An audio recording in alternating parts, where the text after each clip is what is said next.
Hello and welcome to this webinar series on tips for IELTS. Now, this is a series where we are going to discuss some tips which would help you to maximize your score in the IELTS exam. Now, IELTS is one of the exams. It's an English language test that is needed for some immigration programs like the Canada Express Entry program. So you need to appear for this test, and the score that you get in this test is used to calculate your final ability to be eligible for the program, to get an invitation to apply for the program. So it's important to get a good score in the IELTS. So let's look at some of the tips. Now, before we go any further, there are two modules to the IELTS exam. There's a general training module and there's an academic module. For the immigration program, which is the Canada Express Entry, especially for the Canada Immigration Program, the Canada Express Entry program, the module that you should be taking is the general training module. Now, any tips that we discuss in this module, in this webinar, are related to the general training module. Another thing that you should remember for the IELTS exam is that the IELTS exam is divided into 4 sections: the reading, writing, speaking, and listening. So we're going to individually discuss tips for each of these modules, which would help you to get or improve your score for the exam. Now, the first section that we're going to discuss is the reading section. Reading is where you're given an unseen passage and then there are a series of questions that you should answer based on that passage. So one very important tip here is that take a quick look at the questions before you read the entire passage. Now, when you take a quick look at the questions, you get an idea of what is the important information that you should be looking for while reading the passage. So this will save you a lot of time because this is a time-based section. So this will save you a lot of time. Also, it will increase the accuracy. It would reduce the number of times you have to read the entire passage. For example, let's say the question is, what is Joe's occupation? So while reading the passage, you would keep in mind that I have to look for information that relates to Joe's occupation. So if he works as an engineer, and if you spot this sentence anywhere in the unseen passage, you can just underline this and then later come on to the questions. And if you have any confusion, go back to your underlined part of the passages and answer the questions quickly and efficiently as well as accurately. So this is a very important tip. Take a look at the questions so that you get an idea of the important information that you have to be looking for. Then go back to your passage, quickly go through the passage, quickly but in a detailed way, go through the passage. Whatever is the important information that you think would help you to answer the questions, just underline that information in the passage and then come back to the questions, answer the questions. If you have any confusion left or if you want to re-verify, go back to your underlined portions and then you would be able to answer the questions quickly and efficiently. So this would save your time and this would enable you to answer a lot of questions. If there are any questions that you might have missed and not underlined the important information, you can look at the parts and you would be having an idea of where to look for in your passage. So one very important tip for the reading section. Another tip, this is also a very important tip, is to remember to answer all the questions. So even if you do not know the answer to any question, make sure that you answer it. So make a guess and answer that question. And maybe if it's correct, you'll get points for that. And this is important because there is no negative marking for any incorrect answers. So you would be awarded only positive marks. If the answer is correct, you would be awarded marks. If the answer is wrong, there are no negative marks that are being awarded. So it's a very good technique to answer all the questions. The next section that we're going to discuss is the listening section. Now, the listening is a little bit similar to the reading section in terms of there being a passage and the questions following the passage that you need to answer. The difference being that in the reading section, you have the unseen passage in front of you and you can read it multiple times and re-verify your answers.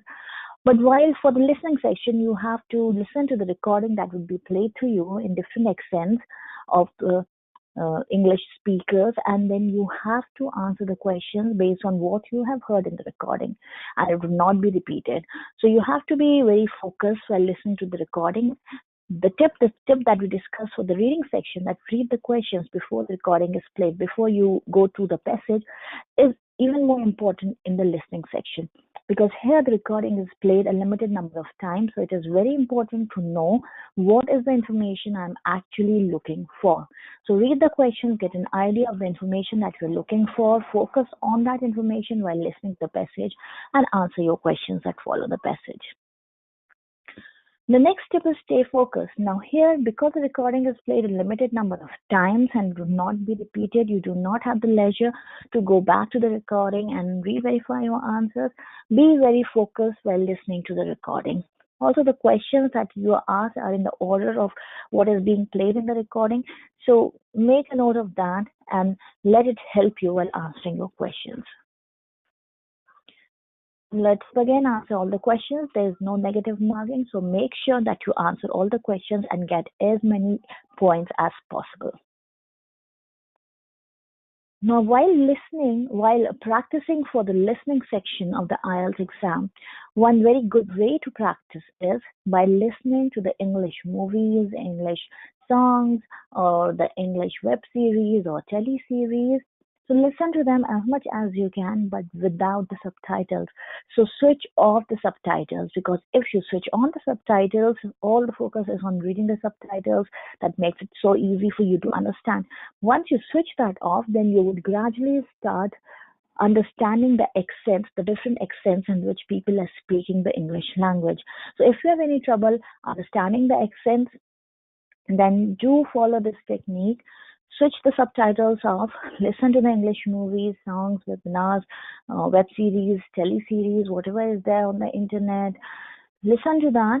Another thing that might help you is that if you really want to improve a lot in this section, then go to sleep, put your earplugs on, and play some English recording, and just go to sleep. And it at some subconscious level, it helps you to improve your listening ability. So do a lot of this before you have your, especially a few days before you have to appear for exam. Keep doing this till the day you have your listening exam, and you would be much more familiarized and much more accustomed to listening the English language, and you would find the listening section much more easier in that case.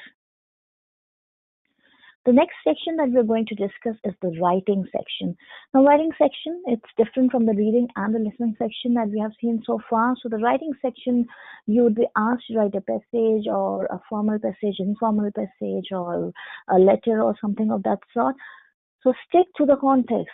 It's very important to stick to the topic that you have been asked to write about. Stick to the context. Do not digress from the topic. Mind your grammar. Very important thing. Very important point to note here, because you would be scored by your grammatical ability. This is one of the key factors on which you would be scored. So mind your grammar. If you're not sure, do not make that sentence. Simplify that sentence. If you're not sure of the grammar that you're using to make probably a little complicated sentence, simplify that sentence, but make sure that your grammar is right. So you have to make sure that your grammar is correct if you want to score good marks. Simple and short sentences, again, to ensure that your grammar is correct. The sentences, another thing is that too complicated, too long sentences are not a good way of writing. So make simple sentences if you are comfortable with them. Make short sentences, be to the point, right to the point, and convey your thoughts effectively. Do not repeat words. So for the same thought that you want to convey, especially for conjunctions or different phrases, where different phrases can be used to convey the same thoughts, use different words, use synonyms. So if you're using and somewhere, this and that, in another context, in another sentence that you're phrasing, you can write this as well as that. So use different phrases which convey the same meaning, and do not try to be, that would help you to not be repetitive while you're writing, and it would also show that you have a good command on your vocabulary. So good vocabulary words, another very important tip, use good vocabulary words. Again, do not overcomplicate. If you're not sure the meaning, please do not use those words, but try to use different words for the same phrases. Show that you have a built-up vocabulary, more than average vocabulary, and that would help you to get good score. Punctuation is important. Do not miss out on your punctuation. If there is a need for a full stop, put a full stop. If there's a need for a question mark, if you're asking a question in your sentence, put a question mark. These things are specially looked upon while calculating your score. So pay special attention to all these points. Conclude with your thoughts. Whatever you are writing, provide a conclusion. Do not leave it midway. Do not let all your thoughts fly in the air. Provide a conclusion. Conclude with something. Give a meaningful end to your writing. Now, the next section, another very important section, is the speaking. Now, speaking, many people are scared of because it is like a personal interview. There's an examiner who's sitting across you, a very senior person with very good command of English, and he or she is going to ask you questions. So, the very first thing, whenever you meet anybody, how do you get a good impression on that person? By showing your etiquettes or manners. So meet and greet. Do not forget your greetings. If once you enter your hall, say a good morning, ma'am, a good afternoon, how are you? These are simple things. Say your thank yous, say your sorries, say your whatever are your greetings and manner words, use them. Do not forget them. Do not just answer, okay, let us start the exam. Do not be that way. You have to follow your etiquette, show that you are mannered and you know the basic greetings and how to use them. Second, act confident. Now, this is something that I cannot put as much stress on this as can be. I mean, this is the most important thing ever. Act confident. I'm sure that you must be feeling jittery, you must be anxious while appearing for your speaking interview exam, but act confident. That is the key. Act confident, act composed, take it easy, listen to the questions, answer them calmly. So, act confident. Third is maintain the flow. So do not take unwanted pauses. Do not be like, do not do that. Speak with a fluency. Take the pauses where they are needed. This doesn't mean that you have to speak non-stop. You have to take the pauses, and that is good speaking skills. So take the pauses, but do not be stuck at some point. Do not be searching for words. Do not do that. Again, if you're not comfortable with very complicated sentences or uh, even very good vocabulary words, then use simple sentences, but say them correctly, say the grammar properly, and say them. Take a pause when there's a punctuation required. Use that intonation, but maintain your fluency. Do not get stuck and do not take unwanted long pauses. Look at the examiner in the eye. So do not shy away from the examiner whenever he or she is asking you questions. Then answer them looking in the eye of the examiner so that it feels that you're conversing with the examiner. So do not try to avoid the gaze. Do not try to look here and there. Look at the examiner. Answer calmly. Act confidently, and look in the eye of the examiner. Explain beyond the monosyllables. This is again very important, and it shows that you have the ability to use the language to describe a situation, to describe your thought. So if the examiner asks you that, okay, do you go to the university? Do not just say yes. Say yes, I do. I go to the university called the University of Toronto. I study in the course. I have taken the course called economics. So whatever it is, do not go into too many details, but at least add a sentence or two to the answers. There should be a complete sentence. No, yes, and no. No, just yes or no. Add a little bit of explanation in terms of a sentence or two. So these were the very important tips that would really help you to maximize the score in IELTS. Apart from these, the basic tips.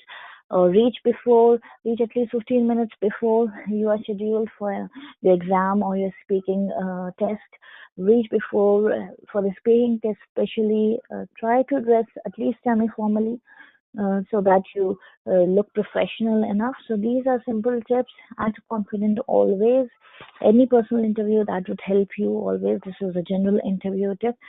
So these tips would really help you to increase your score in the IELTS exam, and a good score in the IELTS exam would largely help you to get a good score in your Canada Express entry program and help you get an invitation to apply for that program. The last tip Practice, practice, practice. So that is the tip. That's true for everything in life. Practice, practice, and practice. Do not overstress, but practice so that you are confident. If you would practice enough, you would automatically feel confident while answering the questions or answering any of the reading, writing, or the listening sections. So practice as much as you can, but do not overstress. Just act confident, be calm and composed, and answer your questions. Follow these steps, and this would ensure that you get a good score. So this was today's webinar, and I hope that you would use these tips and would be able to increase your score in the IELTS exam. Thank you very much for watching this session. Thank you and goodbye.